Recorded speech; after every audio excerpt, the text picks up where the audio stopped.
Mais esse dia, por mais essa oportunidade que Ele nos concede. Deus é bom a todo tempo, o Senhor é bom. Vamos agradecer a Ele, em nome de Jesus. Pai, nós te rendemos graças mais uma vez. Bendizemos ao Senhor pela tua benignidade, pela tua fidelidade ao nosso ser. Sabemos que não somos merecedores, mas a tua graça tem sido derramada sobre nós todos os dias. Nós te louvamos pelo teu amor que o Senhor tem para conosco, por tudo aquilo que o Senhor fez e há de fazer em nossas vidas. Nessa noite nós nos rendemos diante do Senhor em aprendizado. Pedimos ao Senhor que fale o nosso coração, leve cativo o nosso entendimento, que o teu Santo Espírito possa falar continuamente aos nossos corações. Nós te amamos, nós te louvamos, engrandecemos ao Senhor por tudo aquilo que o Senhor é em nossas vidas, Jesus. Tu és o nosso Senhor, o nosso Salvador, o nosso Redentor. Por isso nós agradecemos a Ti por tudo isso, Senhor. Fica conosco, fala conosco, nos ensina a cada dia, ó Deus, os desígnios do Senhor, que possamos entender e compreender tudo isso. E que o Senhor possa ser o centro de tudo e de todos, não só hoje, mas para todos sempre. Amém. Amém. Glória a Deus. Irmãos, nós vamos dar continuidade no estudo de semana passada, né? E semana passada nós falamos sobre a visão de Deus impartida no homem, né? Ou impartida no homem. Alguém se lembra? Mexe não, Ronaldo. Glória a Deus. Piorou aqui. Glória a Deus. Semana passada nós falamos sobre a visão de Deus impartida no homem. Alguém se lembra qual é o significado da palavra impartida? Ou impartir? Vamos ver se está com a memória boa. Impartir ou impartida? Dou-lhe uma, dou-lhe duas, dou-lhe três. Lembra não? Oh, Jesus, traz à memória aquilo que nos dá esperança. Então vamos lá, vamos refrescar a memória. A visão de Deus impartida no homem, ou impartir no homem, é a visão de Deus colocada no homem, né?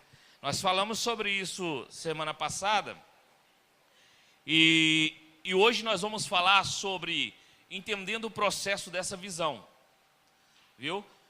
E a gente precisa ter esse entendimento desse processo, por quê? Porque vai fazer uma diferença muito grande em nossas vidas. Isso vai nos levar a entender, compreender, e não só entender e compreender, mas viver. Amém? Porque a dificuldade nem sempre é compreender e nem entender. A dificuldade muitas vezes é de vivê-la. Viu? Então nós vamos falar sobre entendendo o processo da visão, e todas as vezes que falar sobre o entendimento desse processo, traga à sua memória o seguinte: é a visão de Deus estabelecida no homem, ou impartida no homem. Amém? Vamos lá? Provérbios capítulo 16. Nós vamos usar esse texto aqui. A partir do verso de número 1 até o verso de número 9. Provérbios 16, do capítulo 1, o versículo 1 até o verso de número 9.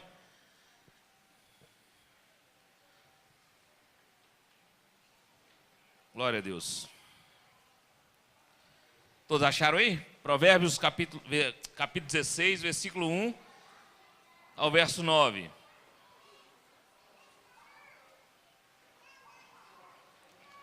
Glória a Deus. Cadê as tias das meninas, Jesus? Leva esses meninos embora. Fernanda. Amém? Podemos ler? Provérbios 16, verso 1 ao 9. Vamos lá? Diz assim: do homem são as preparações do coração, mas o Senhor é a resposta da boca. Todos os caminhos do homem são limpos aos seus olhos, mas o Senhor pesa o espírito. Confia ao Senhor as tuas obras, os teus pensamentos serão estabelecidos. O Senhor fez todas as coisas para o seu próprio fim, até o ímpio para o dia mau. Abominação é para o Senhor todo alívio de coração, ainda que ele junte Junte mão a mão, não ficará impune. Pela misericórdia e pela verdade se purifica a iniquidade, e pelo temor do Senhor o homem se desvia do mal. Sendo os caminhos do homem agora agradáveis ao Senhor, até os seus inimigos faz que tenham paz com ele. Melhor é o pouco com justiça do que a abundância de colheita com injustiça. O coração do homem considera o seu caminho, mas o Senhor dirige os seus passos. Amém? Irmãos, nós estamos diante de um texto de Salomão, que olhando assim, bem nitidamente para ele, você vai reparar que o Senhor, ele tem o controle de tudo na mão. Amém? De tudo. Inclusive dos nossos passos, dos nossos caminhos, da nossa vida, do nosso dia a dia. Isso é fato. Não é isso? Para você ter uma ideia, nesse texto, a gente percebe claramente que a gente pode fazer planos, podemos traçar metas, desenvolver grandes projetos, porém Deus deixa claro em sua palavra que faz todas as coisas para atender o seu propósito e os seus desígnios. O que é isso? A gente faz tanto planejamento e tentamos de todas as formas engajar uma forma nossa no quesito visão de Deus e reino de Deus, que a gente muitas das vezes, eu vou usar essa expressão, dá com burros na águas. Por quê? Porque Deus, ele já tem todo o planejamento, todo o plano ainda antes que nós fôssemos formados. Amém? Nada nunca fugiu do controle dele nem das mãos dele. Só que nós, como bons seres humanos, o que a gente faz? A gente quer inventar moda continuamente.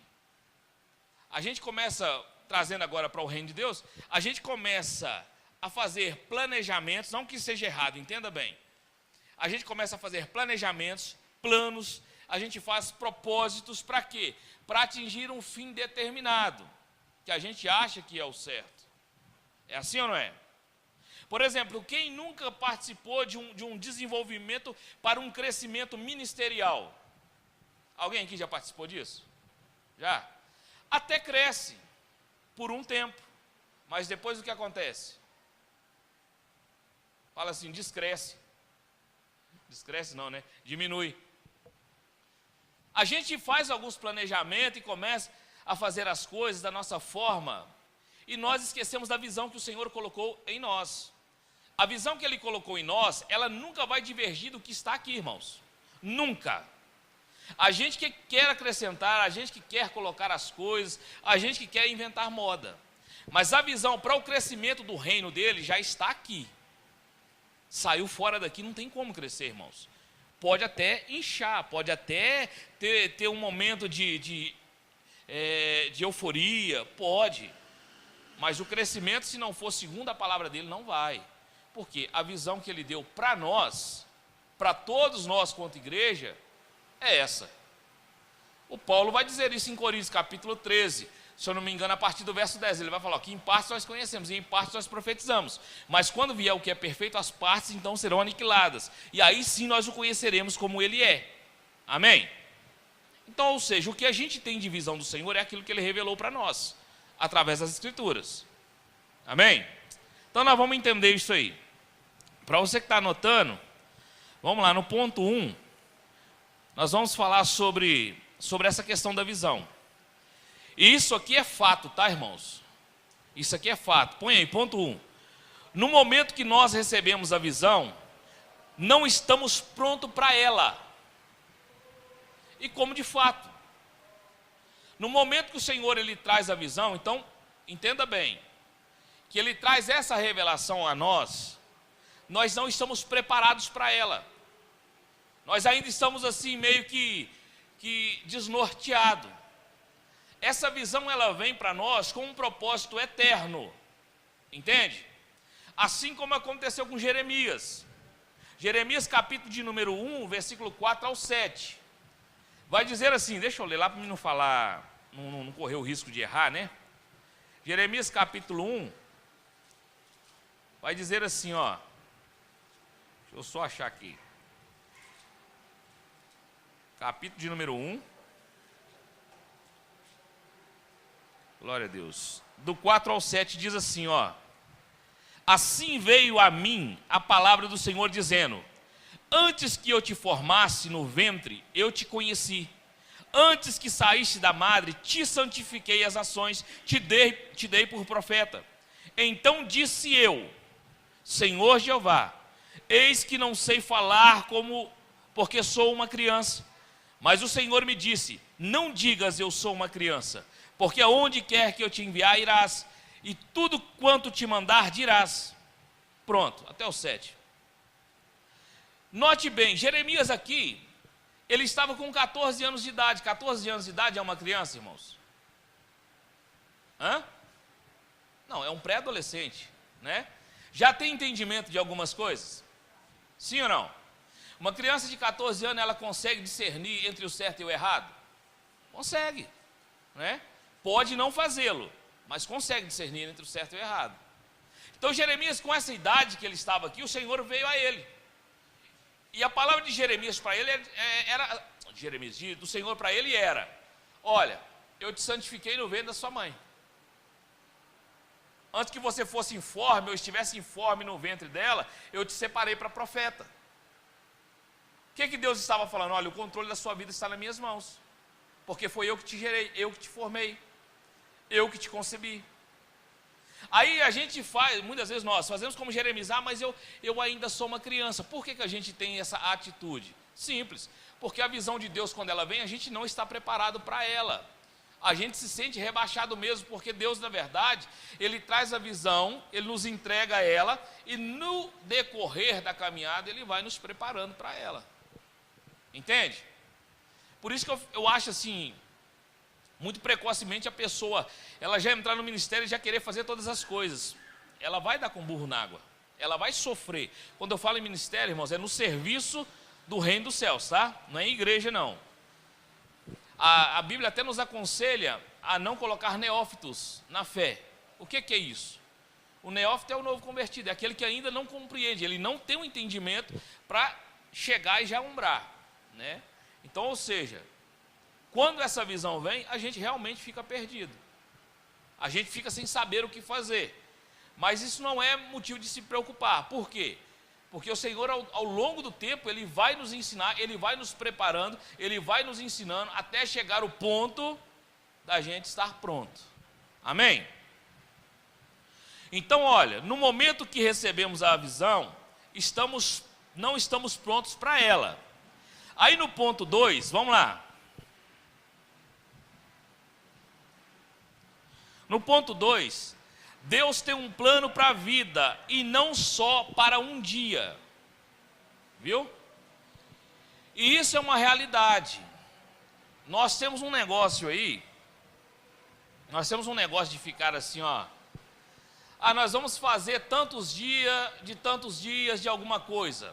Me dá um exemplo aí, bem claro do que a gente faz continuamente aí, que a gente fala, vamos fazer 7 dias de tal coisa, vamos fazer 21 dias de jejum. É assim ou não é? A gente faz isso? Vocês estão dormindo hoje, né? Faz, irmãos. Só que o plano de Deus não é para 21 dias, o plano de Deus não é para 7 dias, o plano de Deus é para a eternidade. Só que nós queremos ser funcionais. O que é isso? A gente determina, a gente faz conforme a gente acha que é, e vamos caminhando por isso, irmãos. A gente vai fazendo do jeito que a gente acha que tem que ser. Entende? E Deus, Ele não está muito preocupado, entenda bem o que eu vou falar. Deus, Ele não está muito preocupado com o que a gente está fazendo, não, irmãos. Deus, Ele está preocupado com o nosso relacionamento com Ele. Que a partir do momento que a gente se relaciona com Ele, dignamente, certamente, aí sim, nós vamos fazer o que precisa ser feito. Entende? Jesus mesmo, Ele disse, olha, sem mim nada podeis fazer. Então, sem Ele, nós não podemos fazer nada. Como que vamos fazer alguma coisa para Ele, sem estar com Ele? Então, a gente preocupa no serviço e esquecemos do relacionamento. Primeiro vem o relacionamento, depois o serviço. Aí a gente precisa compreender essas coisas, né? Porque aí a gente vai inventando moda. Coisas assim, a gente, vamos tirar uma semana para isso, uma semana para aquilo. Não que isso seja errado. Não que isso seja errado, mas eu falo assim, que a gente prioriza isso e esquece do que é necessário, do que é mais importante, que é o relacionamento com Ele, é estar com Ele, viu? Antes de Deus te chamar para algum ministério ou para algum serviço, primeiro Ele te chamou para estar com Ele, viu? E aí a gente entra num ativismo desenfreado e vai. Aí a hora que a gente assusta, Deus está lá assim, vou conjecturar, tá? Com o bracinho assim, e fala assim, meu filho, onde você está indo? Espera um pouco, aquieta a sua alma. Lembra quando Jesus ele chega em Betânia? Na casa de Marta? Lembra? O que é que Marta foi fazer?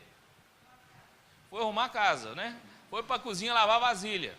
Agora pare e analisa comigo, irmãos. Jesus estava preocupado com o afazer de Marta? Não estava. Aí Marta fica naquela loucura desenfreada lá, arrumando coisa e mexe daqui, mexe dali, e daqui a pouco Maria está sentada aos pés dele, ouvindo ele. Aí Marta dá uma olhadinha e fala, rapaz, eu estou aqui nessa peleja com essas, vou usar essa frase, com essa pilha de vasilha aqui, minha irmã está sentada lá folgada, né? Aí ela chega e vai se dirigir a Jesus, vai falar assim, mestre, não incomoda o Senhor de eu estar aqui trabalhando e minha irmã está aí sentada? Fala com ela para vir me ajudar. Aí Jesus vai dar nela uma lapada, né? Vai dizer para ela assim, olha, Marta, você está ansiosa demais, uma coisa só é necessária, nunca vai ser tirado, porque ela estava ouvindo coisas eternas, irmãos. E a gente tem que analisar isso porque muitas das vezes a gente está num ativismo desenfreado, fazendo coisas que Deus não nos mandou fazer, e estamos achando que estamos agradando a Deus, e estamos caminhando a passos largos dele. E a gente precisa entender isso, porque senão a gente vai continuar no ativismo só, viu? Aí a gente vai arrumando essa estranheira, é planos e mais planos, e fazendo coisas e mais coisas. Eu aprendi isso de um modo muito rude, né? Quantas vezes eu sentei ali na porta da casa da Gisele ali, ó, chorando e orando a Deus, falando assim, Senhor, mas a obra é do Senhor, por que está desse jeito? Por que está embargada essa construção? Falando da questão da construção. Quantas vezes eu chorava ali sozinho ali de noite, falando e indagando a Deus. E sabe o que Deus falava comigo? Nada. Ficava calado, né? E eu lá, mas a obra, Senhor, e não sei o que, o ativismo, querendo construir, querendo fazer, querendo do meu jeito. Até que o Senhor ele veio me ensinar, falou, as coisas não funcionam do seu jeito, ela funciona do meu. Porque a vontade do Senhor sempre vai ser, irmãos, boa, perfeita e o quê? Agradável. Só que a gente vai desenfreadamente fazendo as coisas, sem consultá-lo, né? Nem tudo, grava isso no seu coração, nem tudo que está dando certo, Deus está no meio, viu? Nem tudo que está dando certo, Deus está no meio. A gente precisa entender, quando Deus está fazendo, quando é a gente que está fazendo por a gente mesmo, viu? Se nós quiséssemos hoje encher e lotar isso aqui, irmãos, tem vários artifícios e várias, até mesmo técnicas para fazer isso, viu? Se a gente quiser encher isso aqui, a gente faz. Mas não é isso que Deus ele está querendo. Deus está querendo um povo estabelecido na sua verdade e da forma que Ele quer. Amém? Vamos lá, Salmo 90, versículo 2.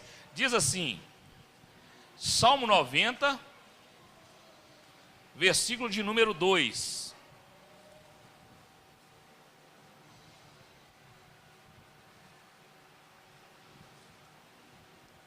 Pode ler? Salmo 90, no verso 2, diz assim, antes que os montes nascessem, ou que tu formasses a terra e o mundo, sim, de eternidade a eternidade, tu és Deus. Então, olha para você ver, irmãos, por que a gente fica numa loucura desenfreada? Sendo que o Senhor, antes de toda a criação haver, Ele já era Deus e é conhecedor de todas as coisas. Por que a gente fica nessa loucura? Por que a gente fica na falta de confiança nele? Porventura pode algum de nós aqui mudar o dia da nossa morte? Alguém consegue? Ou até mesmo saber o dia? Alguém consegue? Não. Mas agora já o Senhor, Ele sabe até quantos fios de cabelo você tem na cabeça. E eu também. Entende? Então isso é muito sério. E a gente fica querendo passar, vou usar essa expressão, o carro na frente dos boi. Por isso aquieta a sua alma, aquieta o seu coração. Sabe? Deus, Ele tem um plano para a sua vida inteira, ou seja, para a eternidade afora. Ele não te chamou para viver um dia com Ele, um culto com Ele. Nunca trabalhe pelo um culto. Trabalhe por uma eternidade, tá, irmãos? Porque tem aqueles que gostam de trabalhar pelo culto. Esse é o culto tal, é o culto X. Aí trabalha só por aquele culto. Ah não, esse aqui é o culto tal, e trabalha só por aquele. E esquece que o culto, na verdade, é para Deus e não para os homens. E o culto, ele vai continuar eternamente, de geração em geração. Amém? O mesmo culto que nós fazemos aqui, terça não, né? Quinta, domingo, outras congregações assim, isso é feito 24 horas no céu, irmãos. Viu? 24 horas nos céus é cultuado o nome do Senhor. Anjos cantam e voam e proclamam a glória do Senhor. 24 horas. Os 24 anciões se prostram diante da sua santidade e proclamam a sua glória. Então isso é 24 horas. Então isso vai para a eternidade afora. Então nunca trabalhe por um culto, tá? Igual eu vejo. E eu vou falar um negócio que a gente está num culto de ensino, é bom para a gente entender uma coisa, tá? Existem muitos cultos aí que é chamado, é culto de libertação, é culto disso, é culto daquilo, é culto daquilo outro, culto daquilo outro. O culto não foi feito para o homem, irmãos, o culto foi feito para Deus. Jesus, Ele liberta. Evangelho de João, capítulo 8, versículo 32. Evangelho de João, capítulo 8, versículo 36. O que está escrito lá? Aí o 36 diz assim: se pois o Filho vos libertar, verdadeiramente sereis livres. Como que a gente conhece a verdade, irmãos?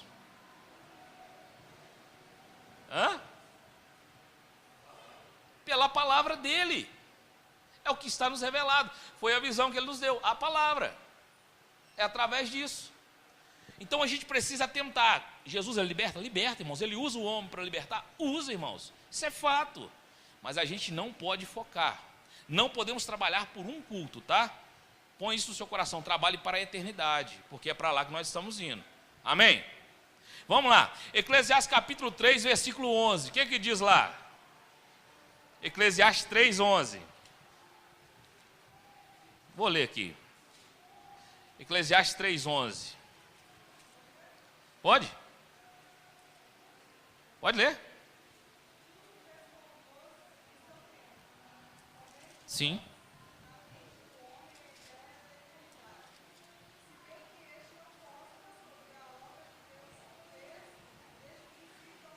Amém. Olha só para você ver o que Salomão ele está expressando aí, irmãos. Tudo fez formoso ao seu tempo. Também pôs o mundo no coração deles, sem que o homem possa descobrir a obra que Deus fez, desde o princípio até o fim. Olha só para você ver, irmãos. Um Deus que tem o controle de tudo e de todos. Inclusive ele pôs o reino dele dentro de você. Aí dentro habita alguém dentro de você. Eu acho até interessante isso, né? Porque Deus te tira dele, para depois ele entrar em você. É até meio assim engraçado da gente pensar, não é? Um Deus que te forma, você foi feito nele, né? Foi criado nele, foi formado do pó da terra, mas foi criado nele. Ele te tira dele para depois ele entrar em você, através do Espírito Santo, né? Um Deus que tem o controle de tudo, irmãos, já fez um plano eterno, já tem o controle da eternidade na mão. Por isso é só confiar, irmão. É só confiar. Aí eu fico por entender, muitas das vezes, irmãos, a gente quer fazer as coisas da nossa forma, do nosso jeito, e por isso que a gente se frustra. E por isso que a gente fica frustrado. Porque a coisa não vai fluir. E deixa eu te falar uma coisa aqui, entenda e grave isso no seu coração. aquilo que você quer fazer por sua conta, você vai ter que sustentar aquilo. Você vai ter que sustentar. Não, eu quero eu quero encher uma igreja. Você vai ter que ter atrativo para aquela igreja ficar cheia. Você vai ter que arrumar muitas coisas para fazer. Mas agora, quando o Senhor ele começa a fazer, irmãos, você não precisa fazer nada, é só você fluir junto com Ele. Viu? É só você continuar junto com Ele. Porque Ele vai à frente. Aí eu lembrei da música da Cassiane, abrindo as, como é que é? Quebrando as correntes, né? Abrindo os caminhos, Ele vai fazendo. Aí alguém fala assim, mas e qual é a minha parte nisso? É estar com Ele. Viu? É estar com Ele. Aí sim o seu serviço vai fluir. Aí sim o seu serviço vai dar fruto. Amém? Está todo mundo caladinho, irmãos? Eu já estou achando que eu estou ficando com medo já, hein? Vamos lá, ponto 3. Ele nos dá um propósito, mas não nos explica o processo. Isso aqui é fato. Deus ele sempre dá um propósito para a sua vida, mas Ele nunca vai de antemão te explicar o processo. Você vai ter que passar por todos os crivos do Senhor para atingir o propósito dele. Eu quero que você preste bem atenção nisso, sabe por quê? Porque muitos de nós, o Senhor já nos entregou um propósito nas nossas mãos. Só que o que acontece conosco, irmãos? Nós muitas vezes não estamos conseguindo passar pelos crivos, estamos sendo reprovados e voltando ao início. É como se fosse uma roda, você sai daqui, foi reprovado, volta para o início de novo, para depois ser aprovado novamente. Só que tem muitos que estão há muito tempo sendo reprovados e não percebem isso. E quem aprova e reprova não é um pastor, não é um presbítero, não é um evangelista, não é um mestre. Quem aprova e reprova é o próprio Senhor. E a gente precisa compreender essas coisas, irmãos. Amém? Vocês estão entendendo? Sim ou não? Então tá. Olha para você ver. A Bíblia conta no Gênesis, no capítulo 37, do verso 6 ao 9, sobre os sonhos de José. Irmãos, quando José sonha pela primeira vez, que ele estava em um campo, estava colhendo trigo, o feixe de trigo dele ficou no meio, no centro, e 11, não vou errar as contas não, que 11 feixes se dobraram diante dele. Ele contou essa história para os seus irmãos e também para o pai e para a mãe. Você sabe o que os irmãos falaram para ele? Ou o que os irmãos disseram para ele? Eles, sem saber, eles disseram a revelação que Deus estava dando para ele. Ele disse assim: porventura você governará sobre nós? Porventura serás o governo sobre as nossas vidas? José ficou todo sem graça, porque os irmãos, por causa desse sonho, começaram a odiá-lo, né? Achando que era o queridinho do papai, que era o bambambam, aquela coisa toda. Só que numa outra noite, José teve um outro sonho. E ele sonhou que o sol, a lua e 11 estrelas se dobraram diante dele. O que Deus estava mostrando para José? O futuro. O que realmente aconteceria. O que realmente iria acontecer na vida de José. Deus mostrou o propósito, mas não mostrou o processo. Viu? Porque até mesmo se Deus mostrar o processo que Ele tem nas nossas vidas, muitos de nós desanimamos, irmãos. Não vou falar muitos não, todos nós desanimamos. Porque o processo para chegar no propósito do Senhor, ele é dolorido. O Senhor, Ele tem que trabalhar em nós, é como o oleiro trabalha na verdade no vaso, é preparando. Se não der certo, ele quebra e faz de novo. Entende? Então, o que Deus ele fez com José? Ele mostrou o propósito, mas não mostrou o processo. E aí José foi passar por muitas coisas, irmão.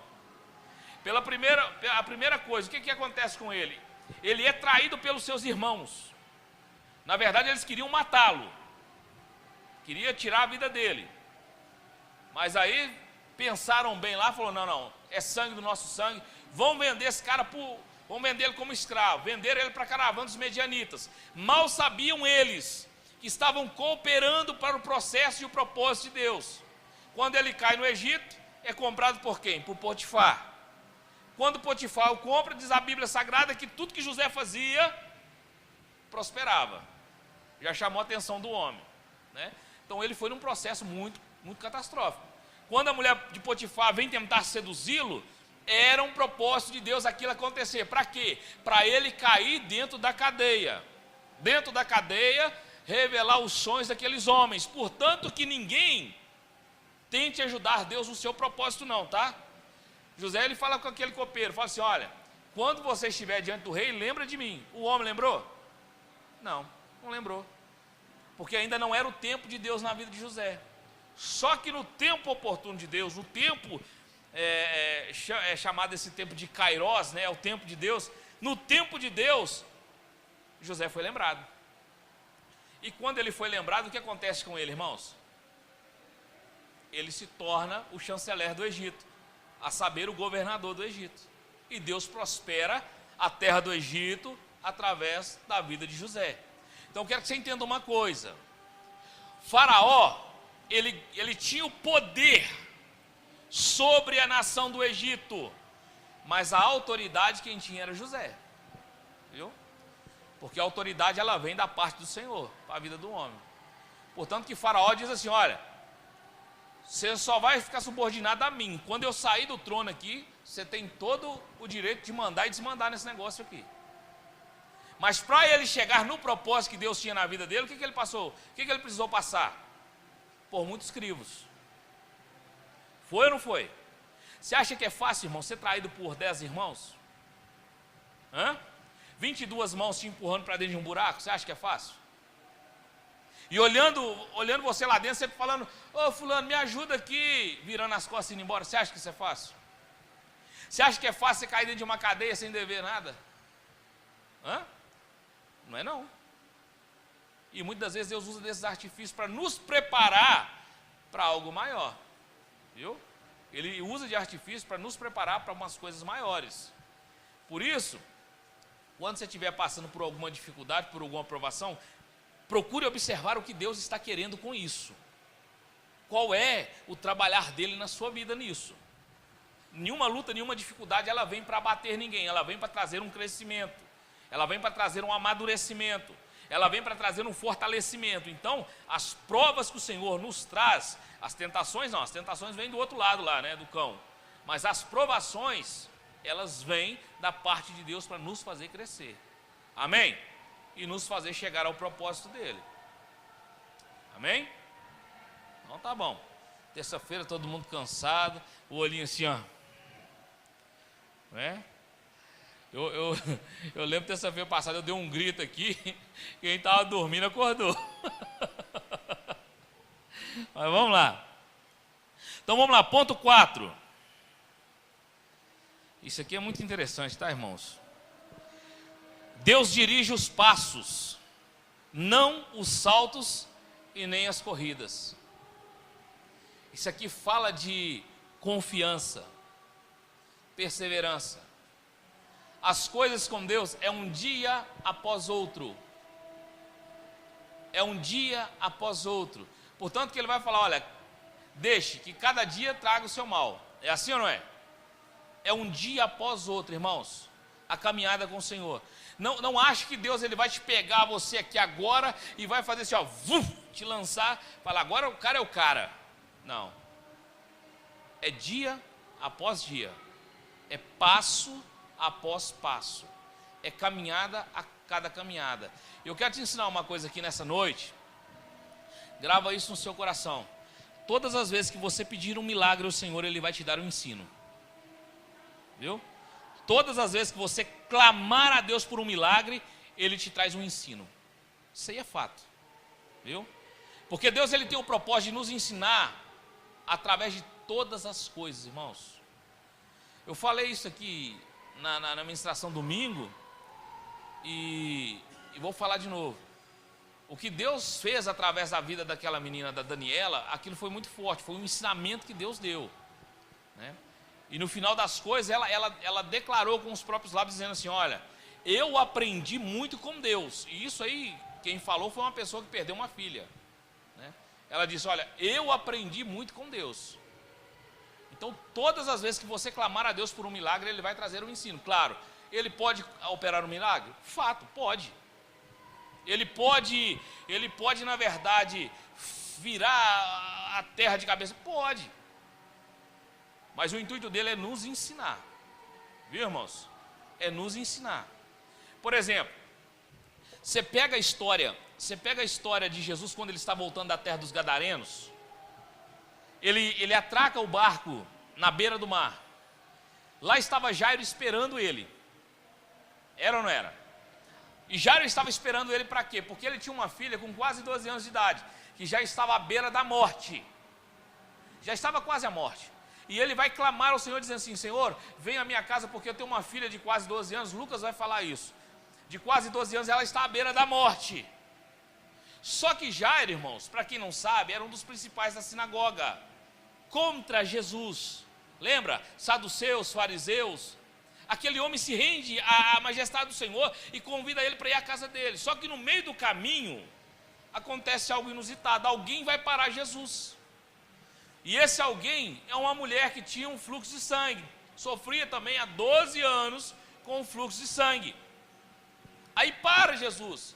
Eu fico para te perguntar, como que Jairo ficou nessa situação? Quando Jesus para a multidão, aí ele vai dizer assim: alguém me tocou. Uai, alguém me tocou. Aí Pedro vai falar assim: mas está todo mundo te apertando, te oprimindo. É claro que alguém te tocou. Eu falo: não, alguém me tocou porque de mim saiu virtude, né? De mim saiu virtude. Então o que acontece? Jesus parou, a multidão parou junto, irmãos. Eu imagino o coração de Jairo lá assim: meu Deus, a menina está quase morrendo, né? Vamos, né? Não, isso aí é imaginação minha, a Bíblia não fala isso não, tá, irmãos? Porque acaba entrando uma ansiedade, sim ou não? Aí Jesus ele para atender a mulher, ele para conversar com a mulher. Aí a mulher vai logo levantar e dizer assim, o porquê ele havia lhe tocado e como automaticamente já havia sido curado. Ela já tinha gastado todos os seus haveres com tudo e não tinha sido curado por ninguém, mas quando tocou em Jesus, foi curado instantaneamente. Aí Jesus vai parar e vai falar: filha, vai, a tua fé te salvou, ou te curou, né? A mulher vai embora e Jesus continua em direção à casa de Jairo. Quando ele vai chegando na casa de Jairo, olha o ensinamento que ele nos dá nisso aí, tá? Quando ele vai chegando na casa de Jairo, alguém vem correndo e fala: olha, não incomoda o mestre não, porque a menina já morreu, já era, foi-se. Aí Jesus vai falar: não, ela não está morta, ela está dormindo. Aí o que ele faz?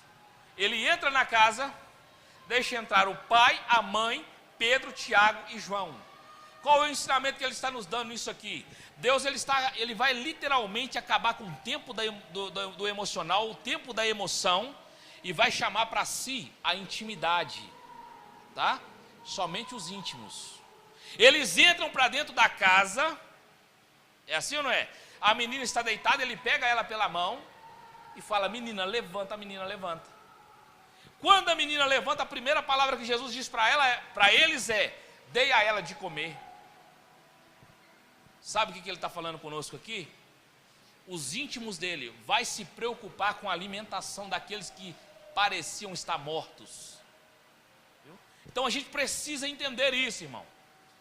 Por isso que o Senhor ele te chamou para estar com ele primeiro, para depois fazer por ele. Viu? Se você inverter esse papel, vai dar com os burros na água. Perdão da palavra. Amém? Mas então olha para você ver. Se Deus ele dirige os nossos passos dia após dia, é porque cada dia o Senhor ele está te dando um ensino diferente. A gente precisa ficar atento, sabe, com o que Deus está nos ensinando hoje.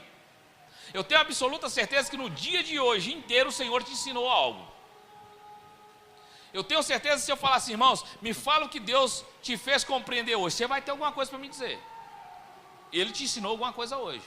Você sabe aquela pessoa que chegou e te apurrinhou o dia inteiro, que você segurou e falou: vontade de dar um soco, um pesteleco, mas não deu, graças a Deus. Sabe, estava te ensinando a ter paciência, a ser manso, viu?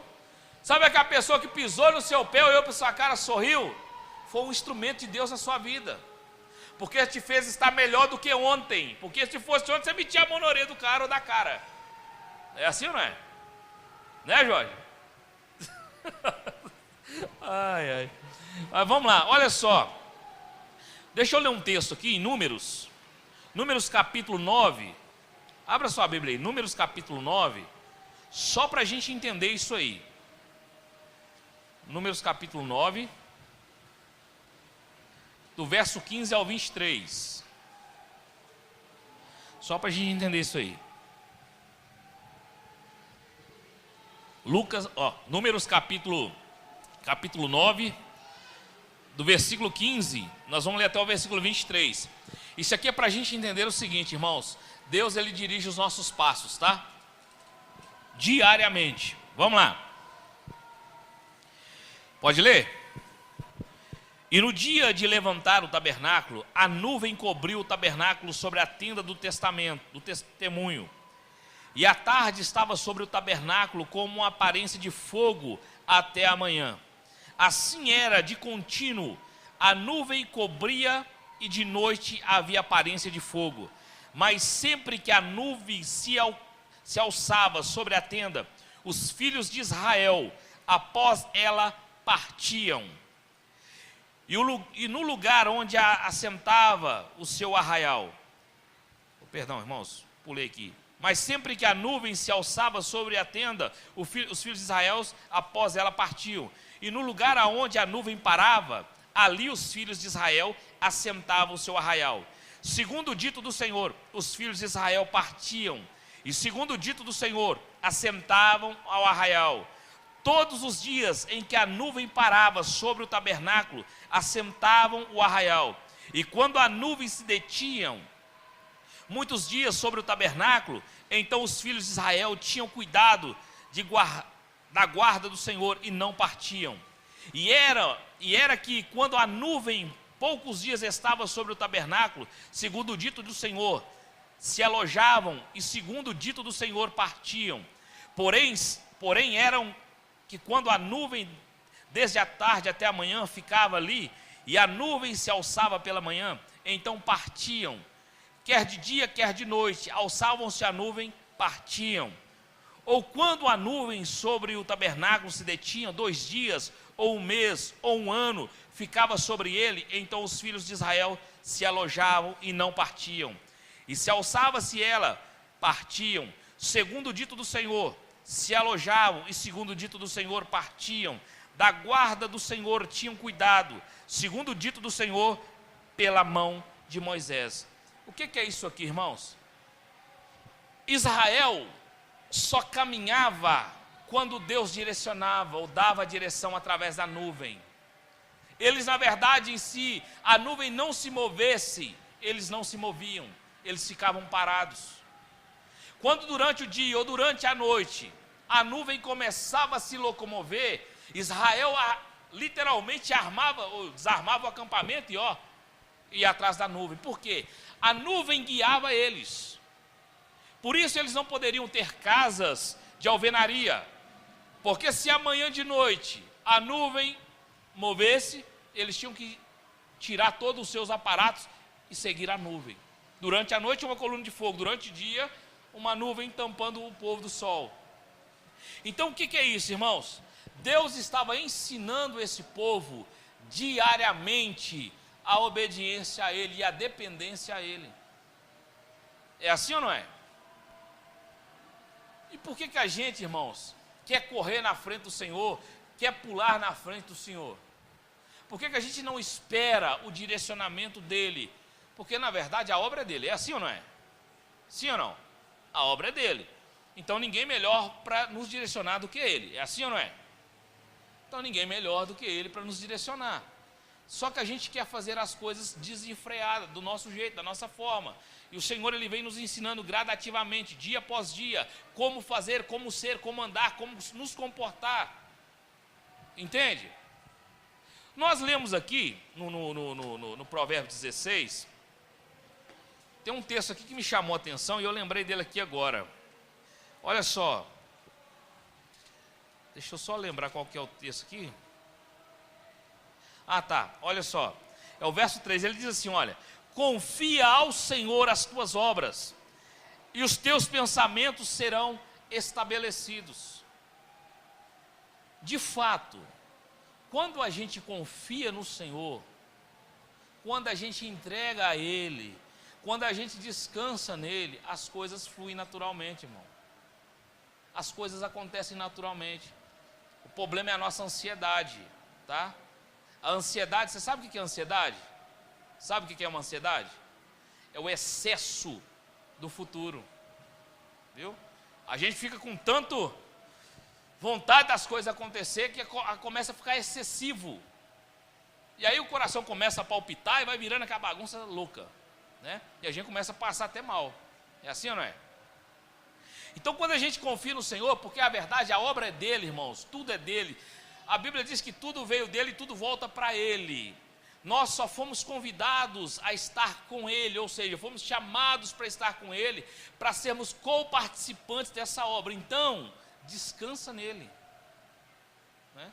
Descansa nele. Ah, mas a igreja está esvaziando, a igreja está ficando assim, está ficando assim. Descansa. O que você pode fazer? Né? Nada. Você simplesmente tem que fazer o que o Senhor disse para fazer, que é de instruir e ensinar tudo aquilo que Ele nos ensinou. É assim ou não é? Na igreja neotestamentária era assim, irmãos. Se a gente parar para analisar bem, a igreja neotestamentária era assim. Qual que era a postura deles? Eles viviam na comunhão, sim ou não? Na oração e no que mais? No partir do pão. Quem acrescentava os que haviam de ser salvos? O Senhor, o Espírito Santo. Ele acrescentava. E aí, qual que era o nosso papel? Nosso não, porque eu não era daquela época, né?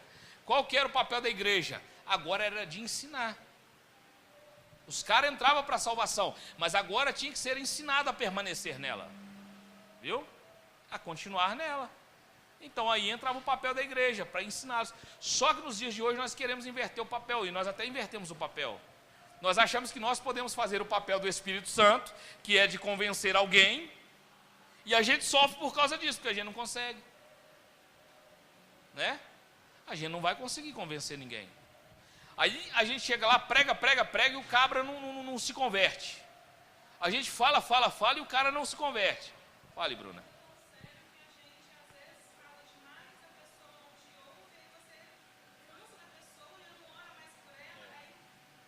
Fica chateado.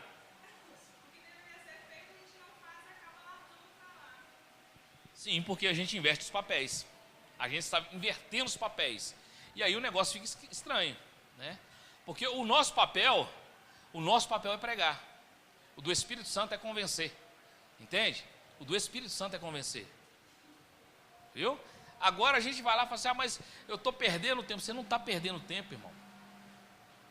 Você pode viver pregando para um cara 200 anos na sua vida. Você não está perdendo seu tempo. Você está fazendo o seu papel. Agora, se ele vai ou não converter, é uma outra história. Isso não é, entenda bem o que eu vou falar, isso não é problema seu e nem meu, viu? Isso não é problema nosso. O nosso papel é pregar e anunciar as boas novas, que é o Evangelho de Jesus. Agora, o do Espírito Santo é convencê-lo. Agora, eu te falo uma coisa: se o cara não está dando ouvido para o Espírito Santo, ele vai dar ouvido para você? Hã? Vai não, irmão. Se ele não está dando ouvido para o Espírito Santo, ele não vai te dar ouvido, não. O Espírito Santo, que ele conhece o cara antes que ele fosse formado no ventre da mãe dele, está falando com o cara: moço, não faz isso, moça, não faz aquilo. O cara não está dando ouvido, ele não vai te dar ouvido. Viu? Mas isso não quer dizer que você não vá pregar, não vai anunciar, não vai instruir. Amém? Mas isso o Senhor, ele vem nos ensinando gradativamente, dia após dia, momento após momento, hora após hora. Hoje eu tenho certeza que no seu trabalho, na hora que você estava fazendo alguma coisa, eu tive um ensinamento com o Senhor hoje. A Cláudia me pediu para ajudar a colocar um armário lá, e ela pegou meio no forro que estava assim. A Fernanda tinha deixado um copo de suco, né? Aí o abençoado do copo caiu com a pontinha no meu dedinho assim, ó. Tim! Aí sabe, parece quando a dor ela vai lá no cérebro e volta assim, e já volta com a vontade de você explodir, né? Aí eu falei: glória a Deus. Aí o que eu aprendi com isso, irmãos? Nem tudo que acontece de mal vem para mal. Tem um ditado que diz assim, que tem males que vêm para bem. Tem algumas coisas que vêm mesmo para nos ensinar. Por exemplo, se eu xingo ali, fala, né? Endói da cabeça. O que ia acontecer? Aí a Cláudia fala, você está falando é comigo? Né? Aí eu, não é com você, não é com o copo. Até ela entender que era com o copo, pronto. Aí é só Jesus. Mas o Senhor, Ele vai nos ensinando dia após dia. Hã? Eu tinha que vir de óculos escuros, né? Vai estar de noite, óculos escuros. Não, mas isso aqui agora é nova moda. Amém? Então vamos lá. O ponto 5 aí. Uma coisa é fato, irmãos. Não temos como apressar a visão de Deus. Viu? Não queira passar na frente. Não queira tentar apressar Deus com as coisas. Viu? Nós temos que entender uma coisa. Nós estamos aqui na posição de servos. E como servos, vamos caminhar segundo o nosso Senhor. Amém? Então a gente está na posição de servo. O que a gente tem que fazer? A gente tem que caminhar conforme Ele está caminhando. Deixa eu fazer uma analogia aqui. Eu já fiz isso aqui uma vez, mas vale a pena fazer de novo, pelo seguinte. O Senhor, Ele te chama para estar com Ele. Ele fala assim, olha, vinde a mim todos que estáis cansados e sobrecarregados, e Ele vai fazer o quê? Ele vai aliviar. Ele vai tirar o seu fardo pesado. Que fardo pesado é esse? É toda essa tranqueira que a gente tem aí, irmãos. É as nossas angústias, as nossas depressões, as nossas, como é que é o nome do trem que eu acabei de falar aqui agora? Ansiedade. Ele vai nos aliviar. Ele ainda fala, olha, tomai sobre vós o meu jugo, que é leve. O que é o jugo do Senhor? É simplesmente estar com Ele. Coisa pesada, né? Aí Ele faz esse convite, a gente vem ou não vem? A gente chega todo cheio de arrebentado, aí a gente vem, a gente entra, estamos lá. Aí passa um tempinho, Ele começa a nos ensinar, esse processo aqui começa a acontecer em nossas vidas. Aí Ele vai fazer um outro convite para você e para mim. Ele vai dizer, agora, aquele que quiser vir após mim, negue-se a si mesmo, toma a sua cruz e me segue. Olha para você ver, agora já não é assim, vem que eu vou te aliviar, vem que você vai ficar tranquilinho. Não é assim agora. Agora é, você quer vir após mim? Ir após Jesus, sabe o que é agora, irmãos? É você ir e Ele vai te observando, né? Se você realmente entendeu e está indo, e está fazendo conforme Ele te ensinou. Ele chamou os discípulos, Ele fez as maravilhas, operou os milagres. Chegou um tempo que Ele falou, agora ide, de 2 em 2 pelas aldeias, né? Os caras operou milagre, expulsou demônio e fez um cara de milagre. Eles voltou todos satisfeitos. Nós fizemos. Ops, baixa a bola aí. Não precisa ficar feliz com isso não. Fica feliz pelo nome de vocês estar escrito no livro da vida. Aí Jesus, Ele fala, agora vinde após mim, toma sua cruz e me segue, né? Aí Jesus vai vendo, você está indo e tal, lá vai caminhando. Só que chega um tempo na sua vida que aí Ele vai dizer isso para você. Agora, meu filho, agora, minha filha, ide por todo mundo e pregai o evangelho a toda criatura. Agora, nego, a responsabilidade é plena, viu? É completo. Agora já não tem, Senhor, mas eu não consigo. Você já passou pelo processo, você consegue. Senhor, mas eu sofro demais. Me ajuda, Senhor, meu filho. Já te falei que eu estou contigo todos os dias, até a consumação do século. Pode ir tranquilo. E aí a gente começa a arrumar umas escupaiadas, né? Interessante que para Paulo, o Senhor ele fez uma promessa. Ele falou assim, olha, eu vou te enviar, parafraseando, tá? Depois, ali em Atos 9, depois que ele teve a visão, ele retomou a visão, o Senhor mandou Ananias falar com ele, olha, vai e diga a Paulo tanto que ele vai sofrer por amor a mim. Isso aí foi a promessa que o Senhor fez para ele. Só vai ter sofrimento para você, cara, né? E não falou com ele assim, você topa? Não, só falou, só vai ter. Ou seja, então você tem que ir sofrer. Viu? Alguém vai falar, não, meu pastor está pessimista, né? Não, irmão, estou mais realista do que antes. Então eu acho que está chegando o tempo do Senhor falar com alguém aqui, ide. Viu? Amém? Ó, um gato pingado ali falou amém. O outro falou amém. Amém, irmãos? Amém. Agora sim. Não temos como apressar a visão do Senhor ou a visão de Deus. Não temos como apressar. Então as coisas funcionam no tempo dele. Né? Eclesiastes capítulo 3, versículo 1, o que está escrito lá? Eclesiastes 3, 1, vamos? Peraí, vamos devagar. Há tempo determinado. Determinado por quem? Por você? Por mim? Por quem? Por Deus. Há tempo determinado para todas as coisas. E não está falando assim, olha, só para a sua vida não. E não está falando só para o seu emprego não. Ele não está falando só para a sua família não, está falando para tudo. O tempo está determinado pelo Senhor para todas as coisas. Então o tempo é dele. É no tempo dele que as coisas acontecem. Viu? Eu vou entrar muito superficialmente, só para a gente entender isso aqui. Para você ter uma ideia. Quando o Senhor fez uma promessa para Abraão, ainda era Abrão, né? Quando ele fez uma promessa para Abraão, que daria a ele um filho. E desse filho viria uma descendência, viria uma nação. A esposa de Abraão, Sara, ou até então Saraí, ela quis apressar o processo de Deus. O que aconteceu? Veio Ismael. Né? Então todas as vezes que você querer apressar a visão de Deus, ou até mesmo ajudar a Deus no propósito dele, algo prematuro vai acontecer. E esse negócio, entenda bem o que eu vou falar, como diz o Eugênio, põe amor nas minhas palavras. E esse negócio ele vem se arrastando até nos dias de hoje. Essa apressada que eles deram lá. Né? Por que disso, irmãos? A nação árabe veio de Ismael. Né? Veio de Ismael. Então, hoje tem um problema muito sério com os extremistas e tudo, mas veio tudo da linhagem de Ismael. Né? Então, assim, não queira apressar a visão de Deus, não queira apressar o processo de Deus, não queira apressar nada que o Senhor falou, ou disse, ou prometeu, não queira. O tempo está designado por Ele, o tempo é dele. Né?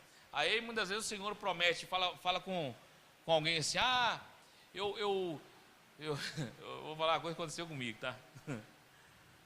Eu vou te usar, eu vou te levar em vários lugares e tal. Aí sabe o que acontece? Aí você começa a fazer por sua conta. Não, Deus falou, então eu vou, né? Então agora eu vou, eu faço, eu aconteço. E você quase chega a dizer assim, sem mim nada ninguém pode fazer. Né? Uma vez que o Senhor me fez uma promessa que ia me levar para nações, irmão. Você sabe o que eu ideei na minha cabeça? De coração, eu falei assim, eu vou gravar um DVD, vou começar a pregar nos DVD, vou ficar famoso e aí sim eu vou para as nações. Né? Só que a gente faz plano, mas a resposta vem da onde? De Deus. A resposta certa vem do coração de Deus. Então, ou seja, eu pensava assim, mas não é assim. As coisas com Deus não funcionam assim. É tudo no tempo determinado dele. Então não queira apressar as coisas dele. Não queira apressar o processo dele. Não queira apressar a visão que ele te deu. Porque no tempo determinado por ele vai acontecer naturalmente. Amém? Vamos lá, ponto 6. Aí dá uma apertada, vamos lá. Deus quer formar um povo de caráter, com cicatrizes de batalhas, que possam dizer, Deus me deu uma visão e eu me qualifiquei para ela. Isso aqui é sério, irmão. O que Deus, a primeira coisa que ele faz? Ele vai querer alinhar o caráter dele ao seu. E ao meu também, ao nosso. Ele vai querer alinhar o caráter dele ao nosso, só que tem um problema. Quando vem esse alinhamento do caráter dele ao nosso, aí esbarra no nosso, aí o negócio desanda. Não entendi? Tá. Deus quer formar um povo com cicatrizes de batalhas, que possam dizer, Deus me deu uma visão e eu me qualifiquei para ela, ou para ela, né? Você sabe por quê, irmãos? Quando fala em cicatrizes, o Senhor, na verdade, quando se fala em marcas, em cicatrizes, significa que você passou por guerras, por batalhas e saiu vencedor. É assim ou não é? Só que nos tempos que nós vivemos, você sabe o que nós temos feito? Nós queremos ser aprovados pelo aquilo que nós somos, nós temos. A gente enche uma parede de quadro, de formatura e aquela coisa toda, e acha que aquilo ali é passaporte para ser aprovado por Deus. Eu estou falando em questão não que seja errado estudar, entenda bem, tá? Não que seja errado estudar, mas muitas vezes a gente foca naquilo ali. Não, eu sou isso, eu sou aquilo, eu fiz curso disso, eu fiz curso daquilo e tal, e não tem uma cicatriz no corpo, né? Não tem uma marca no corpo. O que Deus ele está fazendo? Ele está alinhando o caráter dele ao nosso, perdão da palavra, está alinhando o nosso caráter ao dele. Só que aí esbarra, irmão, porque o caráter do Senhor, ele é perfeito, sim ou não? E aí chega nós lá com o nosso caráter mentiroso. Tem alguém aqui que não mente? Levanta a mão. Jesus amado. Tem alguém aqui que não pensa malícia? Levanta a mão. Nós tá mais ou menos, nós precisamos de Jesus mesmo, viu? Não, se a gente começar a cutucar aqui, irmão, você vai ver que nós não prestamos, não. Nós não valemos nada. Eu acho que essa música até veio do Senhor, viu? Você não vale nada, mas eu gosto de você. Amém. Mas agora é sério, irmãos. Aí o Senhor ele vem querendo trazer o caráter dele e nos colocando junto a ele, para quê? Para que nós possamos ser um povo formado por ele, com marcas dele. Eu estou tentando aqui trazer na minha memória um texto que Paulo fala, que ele traz sobre o corpo dele as marcas de Cristo. Eu não estou lembrando o texto. Se alguém lembrar aí, me ajuda aí em nome do Senhor Jesus, né? Porque, irmãos, para chegar num tempo determinado, nós podemos falar assim: olha, o Senhor nos deu a visão e nós nos qualificamos para ela, ou para ela. Por quê? No decorrer da caminhada, fala, Luiz. Bem alto, eu não ouvi.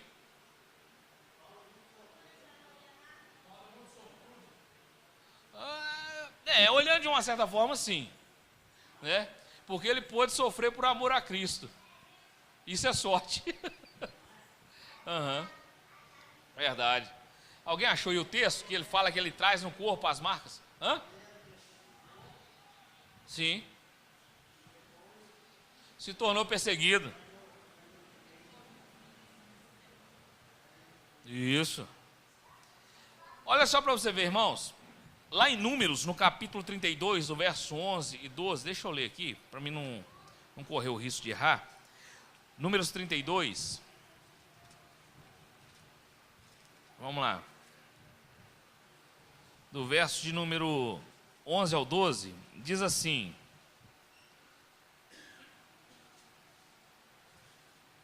podemos ler?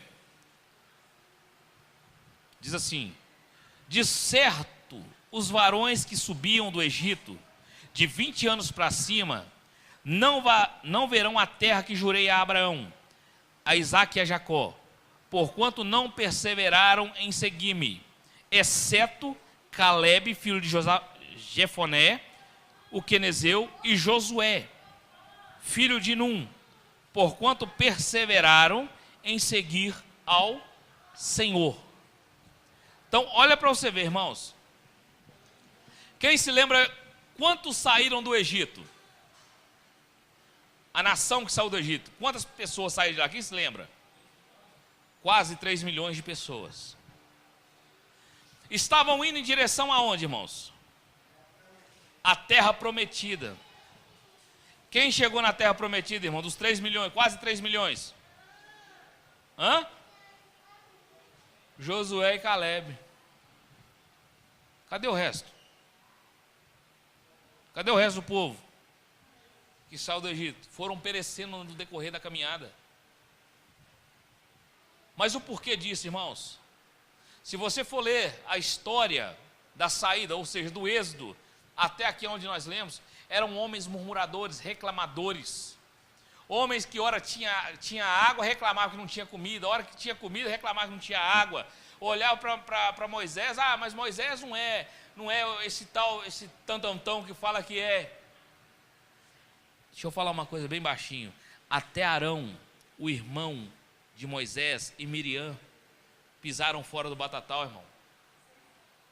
Quando Moisés sobe para o Monte Sinai, que ele fica no cume do Monte Sinai 40 dias e 40 noites orando, clamando, orando e buscando ao Senhor, e conversando com o Senhor, e tendo um momento de relacionamento com o Senhor lá. De repente Deus fala com ele: Moisés, desce rápido que o seu povo está desviado. Se corromperam. O que o povo pediu para fazer, irmãos?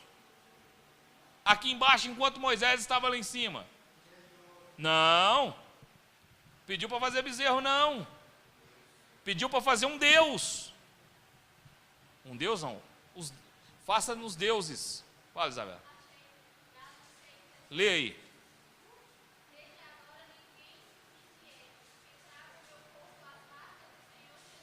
Isso. Pronto. É esse texto aí. Então, ou seja, eles pedem para que Arão fizesse deuses para ele. Por quê? Moisés agora tem 40 dias e 40 noites, está lá em cima lá. Deve ter morrido para lá. Então nós precisamos de Deus para nós adorarmos aqui. Aí o que acontece? O que Arão vai fazer? Um bezerro de ouro. Agora eu te falo. Esse bezerro estava no pedido do povo ou no coração de Arão? No coração dele. Ele fez aquilo que estava no coração dele. Entende? Aí faz o bezerro do ouro. Quando Moisés chega lá, que ele olha, eu imagino a cara de Moisés, fala: gente do céu, vocês estão tudo doido mesmo. Aí o que ele faz? Ele quebra as tábuas da lei. Aí Deus depois chama ele na orelha e fala: vem cá, agora você vai ficar um tempinho aqui comigo aqui, que agora nós vamos fazer outras tábuas. Pois é, ué. Aí, irmãos, eles fazem um Deus conforme o coração que eles tinham. Aí eu vou falar uma coisa para vocês aqui, entenda bem. Por que você acha que Deus ele fica, parece que ele está implorando por adoradores? Parece. Por quê? João capítulo 4, versículo 23 e 24 ali, Jesus ele está falando sobre isso. Ele está falando assim: olha, vem a hora e a hora já é essa, em que os verdadeiros adoradores adorarão o Pai em espírito e em verdade. Esses é que o Pai está procurando. Por quê? Para analisar isso, irmão. Por que Deus ele fica procurando adoradores? Uma coisa é certa: você vai se parecer com tudo aquilo que você adora. Entende? Se você fizesse como Arão, adorasse um bezerro de ouro, você ia se parecer com um bezerro, né? Se adorasse lá os deuses do Egito, você iria se parecer com eles. Entende? Sobre a questão de não adorar imagens, né? Sim, entende? É por isso, tudo aquilo que a gente adora, só um exemplo. Se você tem alguém que você gosta, quem aqui tem um ídolo? Levanta a mão, não, oh, meu Deus do céu, acho que... Vai lá, Luiz, estou brincando. Quem? Não, tá bom, aí foi. Saiu bem. Mas eu falo assim, de cantor, de jogador de futebol. Alguém aqui tem? Abaixa a mão. Até pregador. Alguém tem?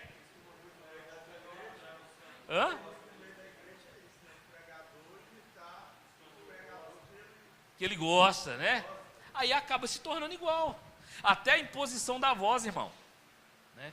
Tinha uma época aí que tinha uns pregadores que falavam assim: eu nessa noite, eu venho aqui para falar, eu venho da Bahia, na fúria de um leão, de uma leoa, né, parida. E tinha pregador que saía por aí, irmão, igualzinho. Por quê? Porque na verdade era um ídolo e ele se tornava igual. Então tudo aquilo que você adorar, você vai se parecer com ele. Se você adora o Senhor, fala assim: glória a Deus. Aí, ó, né, no Salmo 89, versículo 20, o salmista Geduntum, ou Etan, ele vai dizer assim: olha, eu achei a Davi o meu servo, e com o meu santo óleo eu ungi. O Senhor falando através do salmista, né? O que ele está dizendo? Eu achei. No Velho Testamento o Senhor está achando, no Novo ele está procurando. Então é um negócio muito discrepante, né? Lá ele está achando, aqui ele está procurando. Então a gente tem que se colocar na brecha. Amém? Vamos lá. Jesus amado. Vamos lá no 7. Glória a Deus. Ponto 7 aí. A rota nos faz ou nos prepara para o destino. Ô irmão, isso aqui é sério. A rota nos prepara para o destino. A rota que nós tomamos. E geralmente não, quando nós somos colocados na rota pelo Senhor, Ele vai nos preparando para o destino. Eu acho interessante um texto aqui, deixa eu ler rapidinho aqui, em Êxodo, quer ver? Êxodo capítulo 13.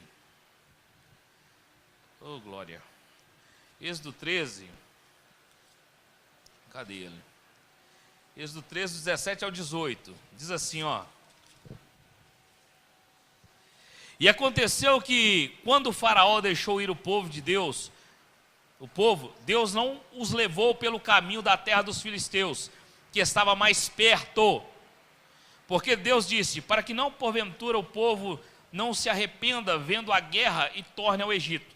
Mas Deus fez rodear o povo pelo caminho do deserto, perto do mar vermelho, e subiram os filhos de Israel da terra do Egito armados. Olha só para você ver, irmãos. Quando o povo sai do Egito, sai da escravidão de 430 anos, quando ele sai de lá, o que o Senhor fez? Era uma caminhada até Canaã de mais ou menos, de uns 11 dias, até a terra prometida. O que Deus fez? Eu não vou deixar esse povo ir por aqui, porque vai que eles veem a guerra dos filisteus, né, e se arrependam e voltam para trás. Mas agora uma perguntinha. Você acha mesmo que Deus estava temendo os filisteus? Hã? Você acha mesmo que Deus estava com medo dos filisteus, irmãos? Um Deus que tinha acabado de arrebentar com o Egito, que era inúmeras vezes maior do que os filisteus. Você acha que ele estava com medo disso mesmo? Não estava não, irmão. Ele estava colocando eles num caminho mais longo, e detalhe, rodeando a terra prometida, porque era o tempo determinado por Deus, para que eles pudessem ser preparados para herdá-la. Agora um detalhe, 40 anos rodeando a terra prometida, e não conseguiram entrar nela, não é? O negócio estava feio mesmo para o lado daquele povo, viu? O negócio estava estreito mesmo. Aí Deus leva eles para um caminho mais longo, eles ficam lá rodeando a terra, mas não entram, só observam de longe, até o Moisés. Até o Moisés mesmo não entrou, mas por quê? Olha para você ver como é que as coisas com Deus, irmãos, ela é tão perfeita. Moisés passou o tempo inteiro batendo na rocha, a rocha vertendo água. O dia que Deus mudou a fala, ele não prestou atenção. O Senhor fala para ele assim, olha, pss, pss, meninas. Aí o Senhor fala com ele assim, ó, agora fala a rocha. Moisés continuou batendo. Saiu água? Saiu. Mas Moisés deixou de entrar na terra prometida. Mas aí o Senhor preparou outra coisa melhor. Mas isso é outra história. Mas a gente tem que ficar atento com essas coisas, irmãos. Aí Deus leva ele para outro caminho. Ficam 40 anos lá. Aí dessa turma toda só entra Josué e Caleb, né? Amém? Estão entendendo isso? Vamos lá, ponto 8. O porquê está demorando tanto? O porquê precisamos passar por tudo isso? Talvez essa tenha sido a pergunta desse povo. Mas o porquê que está demorando a gente chegar na terra prometida? Por que está demorando tanto? Por que a gente tem que passar pela fome, pela sede? Por quê? Alguém já perguntou isso para Deus? Eu já. Agora pode levantar, vamos ver, irmãos. Eu já perguntei isso para Deus. Por que, Deus, assim? Por que tem que ser assado? Sim. Por que Deus não interviu naquilo? Por que Deus não fez? Por que Deus deixou de fazer? A gente indaga. Só que no caso desse povo aqui, irmãos, o que Deus ele estava fazendo? Ele precisava provar para eles o que estava no coração deles. O Senhor ele nunca deixaria um povo entrar na terra prometida, ou seja, a terra que mana leite e mel, com o coração do Egito, com o coração no mundo. Isso aqui é um alerta para nós, tá? Agora, profeticamente falando. O Senhor não vai permitir ninguém entrar no reino dele, meu irmão, com o coração no mundo. Não ameis o mundo nem no que o mundo há. Aquele que ama o mundo, o amor do Pai não está nele. Então ele nunca vai deixar acontecer isso. Vai entrar no reino de Deus, mas o seu coração tem que ir junto. Está no reino, mas o coração está no mundo. Não tem isso, irmão, não tem como. Aí Deus ele precisava provar para esse povo, experimentá-los. É o que aconteceu em Deuteronômio capítulo 8. O Senhor diz assim, olha, no verso 2, deixa eu ler aqui. Deuteronômio capítulo 8, ele vai dizer assim, glória.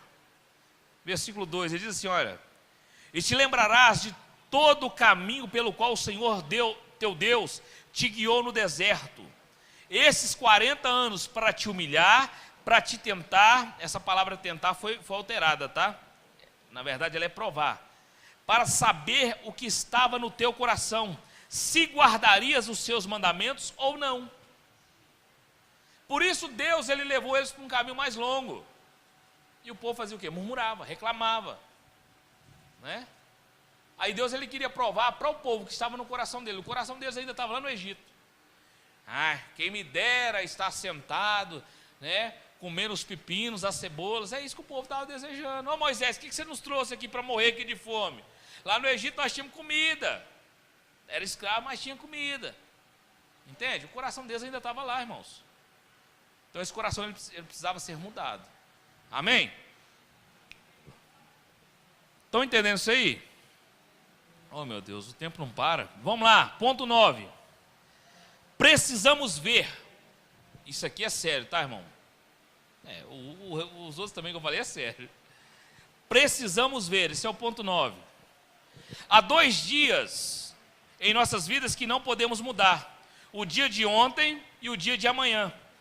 Entretanto, o que vemos, entendemos e fazemos hoje afetará para sempre o nosso destino. Então olha só, o que nós estamos vendo, o que nós estamos fazendo hoje, vai nos direcionar ou vai nos tirar da direção em nosso destino. Tem muita gente que hoje está com os olhos fitados aonde?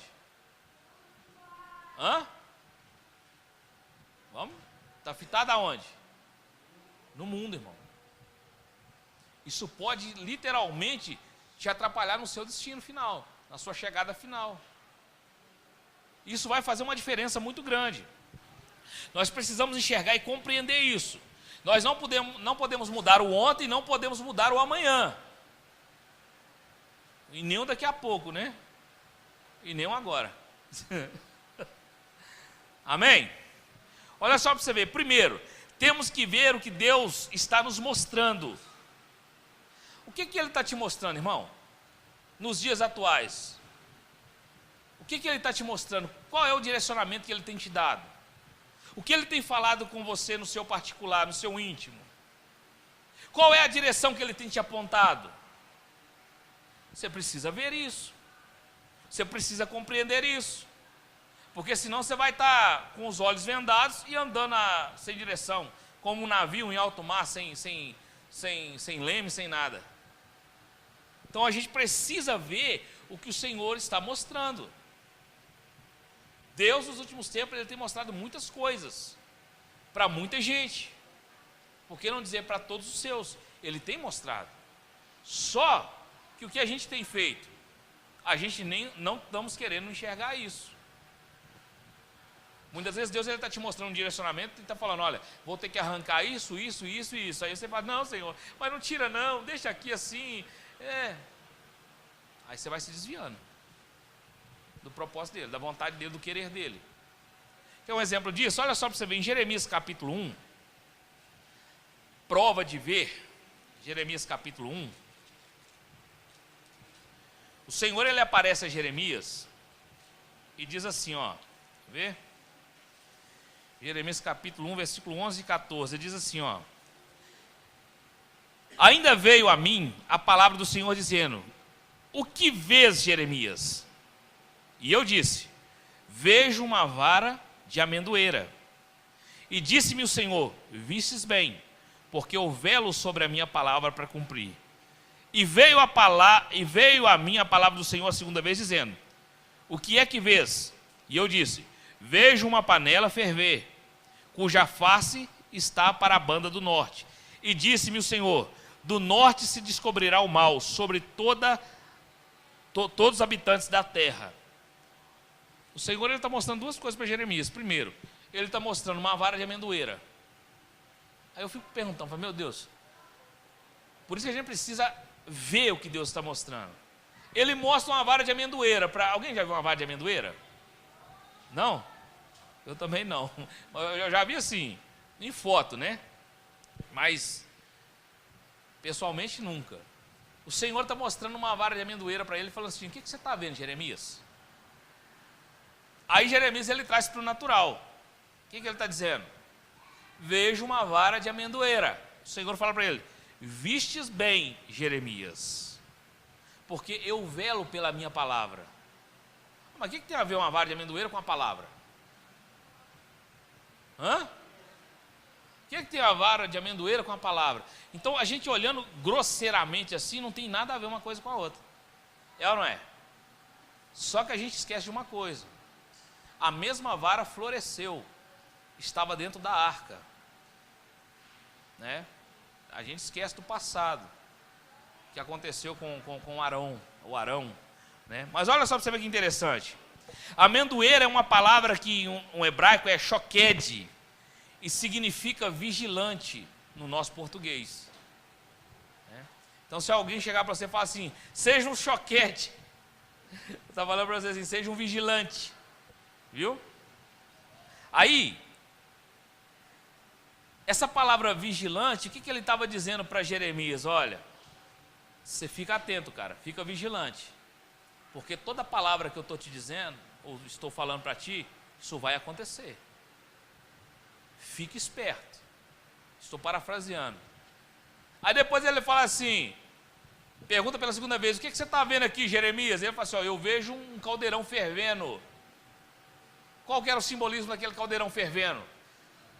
Era Nabucodonosor, juntamente com o seu exército que viria para destruir a nação, ou para levar cativa a nação. Só que Jeremias até então não conseguiu ter o discernimento do que era, mas logo depois ele contemplou, né? Então a gente precisa ver essas coisas, irmãos.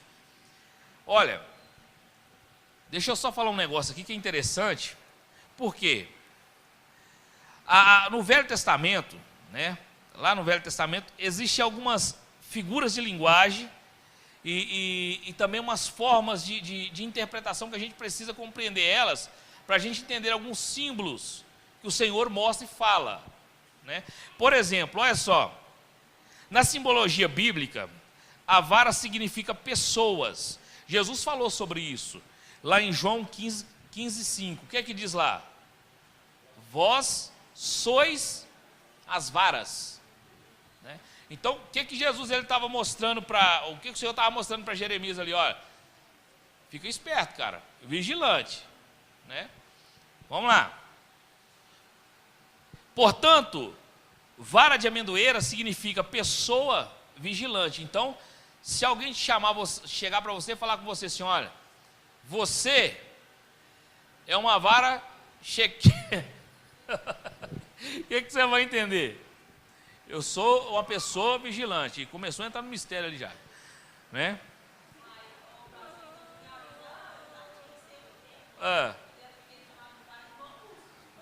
Mas tinha que ser de amendoeira. Couro, né? Meu Deus do céu. Se alguém te chamar hoje de uma vara de choquede, Gisele, aí você vai falar: não, eu sou mesmo, eu sou uma mulher vigilante, uma pessoa vigilante, né? Olha só, as profecias do Antigo Testamento são expressadas da seguinte maneira: verbal, factual ou simbólico. O que é isso? É dito, ou é fato, ou é símbolo. E Deus fala muito sobre isso, muito através disso, né? Perdão. Deus fala muito através disso. Fala muito através do verbal, de fatos ocorridos e de símbolos. Uma hora nós vamos estudar sobre a questão de simbólica ou simbologia aqui, para você entender que tem muita coisa oculta que está oculta na simbologia bíblica. Amém? Mas só a título de curiosidade, nós temos 6 minutos. Olha só para você ver. Verbal. Quando é falado, assim diz o Senhor. O que é isso? Assim se faz um anúncio do que realmente vai acontecer. Todas as vezes que você ouvir falar assim, ó, assim te diz o Senhor, você abre o olho. Porque vai acontecer. Aí alguém fala assim, mas veio essa palavra a Isaías, ele chegou para Zedequias e diz, assim te diz o Senhor, arruma a tua casa porque você vai morrer, né? E arruma esse trem aí. E depois o Zedequias lá orou, chorou lá na parede, o Senhor mandou Isaías voltar lá. Mas quando ele diz, assim diz o Senhor, acontece. Ele pode abreviar o tempo, segundo a vontade dele, mas vai acontecer. Amém? Então isso é uma forma verbal do Senhor falar. Agora factual, ou seja, os fatos, é quando um fato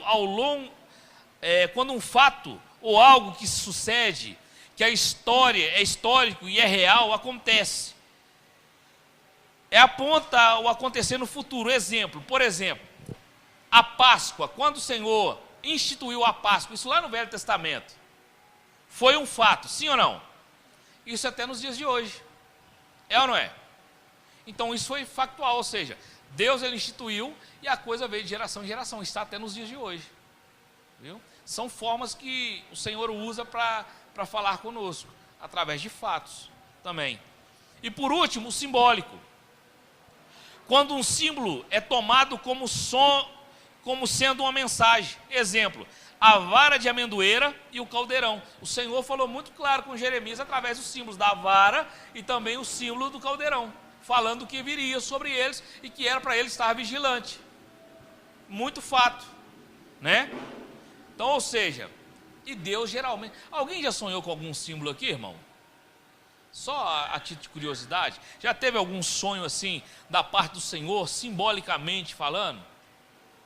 Alguém? Eu já. Uma vez eu sonhei que Deus ele apareceu para mim no sonho, eu não conseguia ver a face dele, né, ficava tipo assim, meio embaralhado a face.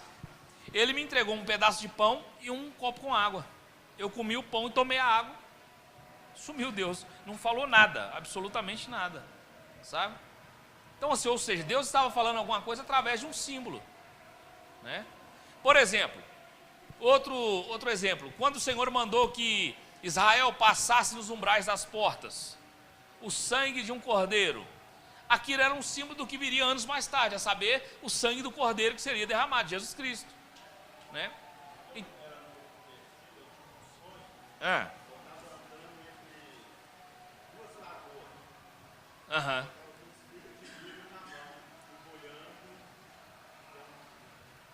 Nas duas lagoas.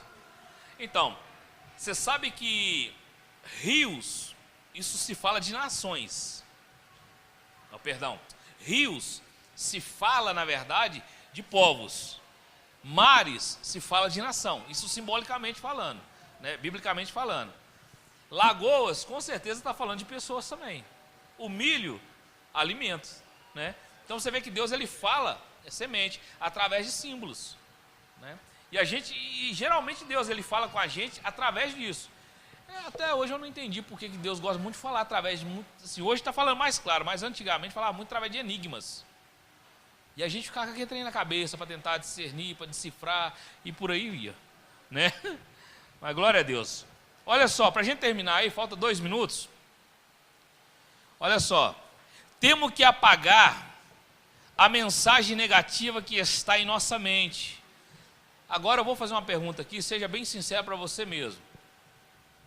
Você tem alguma mensagem negativa que tem te atrapalhado, que está aí batendo na sua mente, está cutucando aí? Tem, não me responda não, responda para você mesmo. Isso precisa ser apagado, irmão. Porque talvez isso possa ser uma pedra de tropeço que está te impedindo de caminhar. Viu? Ninguém tropeça em montanhas. Todos nós tropeçamos em pequenas pedras. Então, se você tem alguma mensagem negativa aí na sua mente, seja de alguma coisa que já passou, apaga isso. Paulo fala isso em Filipenses no capítulo 3. Deixa eu até ler para mim não errar o texto. Filipenses capítulo 3, ele vai dizer o seguinte. Glória a Deus. Filipenses 3, o verso de número 13 e 14, ele diz assim: portanto, estou em Efésios, perdão. Ainda bem que eu olhei. Filipenses 3, 14. Ele diz assim, ó.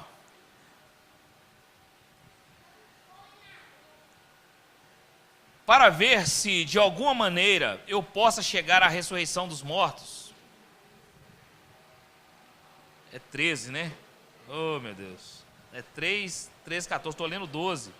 Irmãos, quanto a mim, não julgo que haja alcançado, mas uma coisa é, que esquecendo-me das coisas que atrás ficaram, e avançando para as que estão diante de mim, prossigo ao alvo pelo prêmio da soberana vocação de Deus, em Cristo Jesus. Então tem muita gente, escuta isso em nome de Jesus, tem muita gente que está entrando em depressão, você sabe por quê? Por excesso do passado, não consegue se libertar, viu? Fica com isso martelando na mente, e o diabo não é bobo, o diabo cai de pau em cima, viu? Depressão é físico? É, mas existe, irmãos, uma influência que o diabo ele usa para arrebentar com o cara e com a menina, com a cara, né? Vou usar assim. Então por isso nós precisamos nos libertar das coisas. As coisas velhas passaram, tudo se fez novo. Amém? Amém? Alguma dúvida? Não? Semana que vem nós vamos falar sobre estabelecendo a visão. Viu? Então nós vamos estar aqui às 19h30 no mesmo horário, na mesma hora, no mesmo local. Se Jesus voltar até lá, eu não vou poder vir não, viu, irmãos? Amém? Vamos ficar de pé? Glória a Deus. Vamos orar, vamos agradecer ao Senhor. Pai, nós te louvamos mais uma vez, engrandecemos o teu santo nome pela tua fidelidade. Te adoramos no nome santo de Jesus. Por isso, Senhor, glorificamos a Ti pela Tua fidelidade, a Tua grandeza e tudo isso que o Senhor é em nossas vidas. Te agradecemos por esse momento, por essa hora que o Senhor nos proporcionou e pedimos ao Senhor que a cada dia possamos...